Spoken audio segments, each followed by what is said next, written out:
kenapa gitu Mama Ryu dan Mama Kina lebih memilih sekolah inklusi dan dibanding dengan tadi sekolah-sekolah yang lainnya dengan opsi-opsi lainnya yang mungkin Mama bisa pilih gitu.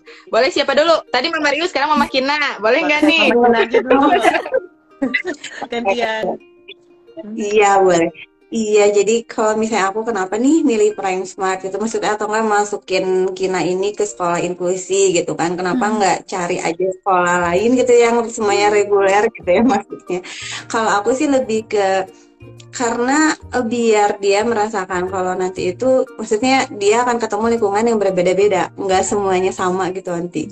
Maksudnya plusnya kita gitu memasukkan anak kita yang reguler ke sekolah inklusi itu membangun rasa toleransi, empati anak lebih tinggi gitu. Itu tuh kerasa banget untuk Kina gitu. Jadi benar-benar dia di mana tahu oh temannya itu dia punya kebutuhan yang khusus, jadi dia tahu cara memperlakukannya seperti apa gitu. Terus caranya Kina memaklumi atau misalnya dia selalu ada kata iya mama nggak apa-apa karena memang si A ini kan spesial, jadi aku bantu apa karena iya kita sebagai jadi aku tuh kayak oh Kina bisa sampai seperti itu ya gitu tahap pemikirannya, dan itu tuh plusnya saya kira saya nggak akan nemu hal yang seperti itu di sekolah lain, mungkin saya nggak tahu, tapi maksudnya untuk di Prime Smart ini ada satu pembelajaran yang penting buat Kina. Jadi memang terus Kina juga memandang orang juga tidak yang ya punten ya, maksudnya dia seumur gitu dia tahu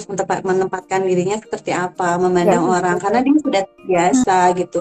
Terus juga bukan untuk hanya yang teman ABK-nya aja, tapi untuk yang misalnya untuk yang dari kakak-kakak misalnya yang level 5, level 6, terus misalnya Kina itu di kelas 1 saya kerasa banget ya dari maksudnya Kina yang sampai memalu, dia udah bisa sampai berbaur sampai saat ini. Terus aku tanya itu siapa?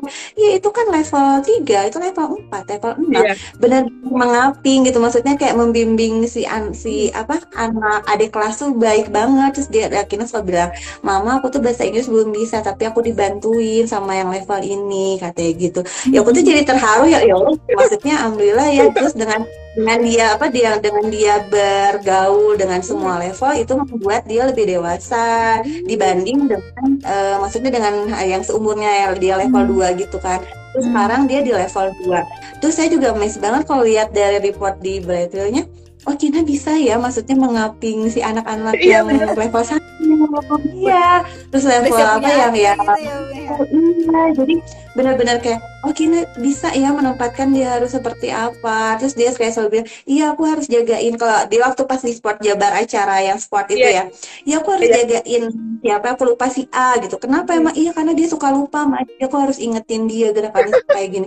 Oh benar-benar, jadi benar-benar lingkungan, tadi kembali lagi ke lingkungan yang dibahas sama Dewi. Jadi Prime Smart itu memang benar-benar membangun lingkungan yang sangat nyaman buat anak reguler atau ABK, dan maksudnya memang nggak usah takut kok maksudnya untuk anak reguler masuk ke sekolah inklusi, karena kan maaf ya di luar sana kan banyak banget paradigma yang misalnya kayak bilang ya kalau di sekolah inklusi kan jadinya anak kita itu jadi bergaul sama anak yang ABK terus nanti nggak jadi kayak maksudnya stuck. Oh enggak kok itu salah, paradigma yang salah. Malah dengan mereka bergaul maksudnya dengan yang ABK reguler itu malah lebih jadi poin plus juga buat anak, nggak ada masalah. Terus kalau misalnya satu hal lagi aku selalu pengen ngasih tahu gitu ya kayak iya tapi nanti takutnya kayak dipukul bla bla bla bla segala macam, ada aja ya maksudnya. Tapi aku selalu kayak pernah tuh Kina pernah di apa tapi Kina lebih ya aku misalnya kayak dipukul atau di apa, cuman nggak apa-apa kan itu teman aku ini, tapi aku ini aja bilang, tapi aku bilang ke Onti kok misalnya apa. Jadi secara tidak langsung kan, maksudnya bukannya berarti untuk itu membetulkan tindakannya mukul, bukan itu ya bukan itu, tapi kan maksudnya untuk kita memaklumi, untuk kita oh iya karena kenapa sih seperti itu karena ini, tapi dia udah tahu tindakannya. Aku udah lapor ke Onti, sakit nggak sakit tapi nggak apa-apa, tapi ya maksudnya memang itulah pembelajaran plusnya menurut aku. Jadi memang nggak usah takut ya kita ke sekolah inklusi, malah anak hebat-hebat. Aku sampai suka kayak suka terharu gitu kalau kita ada acara yang bareng-bareng sampai wah kok mereka udah hebat banget Iya, ya. betul. Maksudnya Kina juga kadang Kina tuh selalu cerita, misalnya si A mama hebat loh, dia udah bisa ini sampai ini. Karena Kina tuh anaknya cerita banget Iya. ya kalau pulang, teman-temannya selalu ceritain, aku sampai kayak wah hebat ya. Sama kebetulan kan ada Kina juga speech delay ya Onti. Hmm. Nah, adiknya Kina juga speech delay. Jadi kalau menurut aku salah satu motivasi buat aku juga nih, buat adiknya Kina, aku tuh harus seperti apa gitu. Terus kayak aku melihat teman-teman yang di Friendsmart, banyak kok yang dulunya speech delay sekarang udah pada keren-keren banget gitu. Maksudnya udah tahu. Jadi menurut aku udah emang apa ya, secara tidak langsung banyak banget pembelajarannya lah kalau menurut aku gitu kok. Bener. Saya pengen denger nih dari versinya Mama Rio nih. Nggak takut dibully Bu anaknya Bu masuk ke sekolah? Nah, betul. Jadi kenapa memilih sekolah inklusi? Kalau misalnya ABK kan pilihannya ini teriak dari bawah, mama. Kedengeran. Iya, mama. Dia bingung kenapa mamanya di atas gitu, nggak di bawah. Kenapa memilih sekolah inklusi? Kalau misalnya ABK kan pilihannya mungkin lebih kompleks ya. Ada sekolah umum dengan resiko tertentu. Mungkin untuk orang tua ada yang mungkin homeschooling lebih oke kali ya gitu. Kalau misalnya ada misalnya sekolah inklusi. Nah, kalau saya kan Rio kebenaran anaknya bukan anak pertama, anak kedua. Jadi saya punya kayak pengalaman gitu. Sekolah ya, pengalaman sekolah umum kayak gimana dari kakaknya gitu. Terus kalau setelah saya lihat-lihat kayaknya Rio tuh kalau misalnya sekolah umum kayak ada kekhawatiran tidak akan survive gitu, karena ya satu mungkin lingkungannya tidak sesuai, anak-anaknya tidak mengerti, dan takutnya tuh kayak nggak kekejar gitu, dia antara dibully atau dianya jadi apa sih, self esteemnya jatuh gitu loh, atau dulu itu internal dan eksternal gitu. Akhirnya saya memilihnya tidak mungkin homeschooling karena saya tidak mampu. Karena kan homeschooling kan butuh effortnya lumayan, dan saya juga kasih gitu kalau misalnya untuk Rio gitu.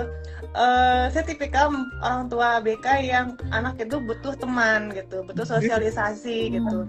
Kalau misalnya kelas besar tidak bisa, akhirnya mau nggak mau memilih kelas kecil gitu. Kelas kecil itu akhirnya bisa memfasilitasi kebutuhan Rio, dan kebetulan di Friendsmart kan rasionya pas ya, pas 1:5 kan 1:10 gitu.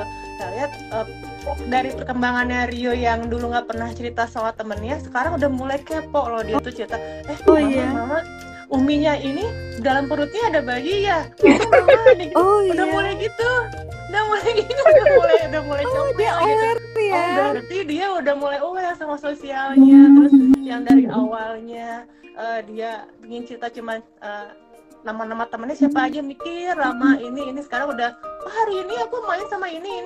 Jadi itu sebuah progres ya. Jadi kalau anak ABK kan untuk saya kalau berhasil di pelajaran tuh bonus ya, bonus. Jadi buat saya sih gimana dia akhirnya nanti semakin lama bisa ngeblend dengan anak-anak non ABK dan anak tipikal lainnya gitu. Kalau misalnya bukan di sekolah inklusi ya di mana lagi gitu kan.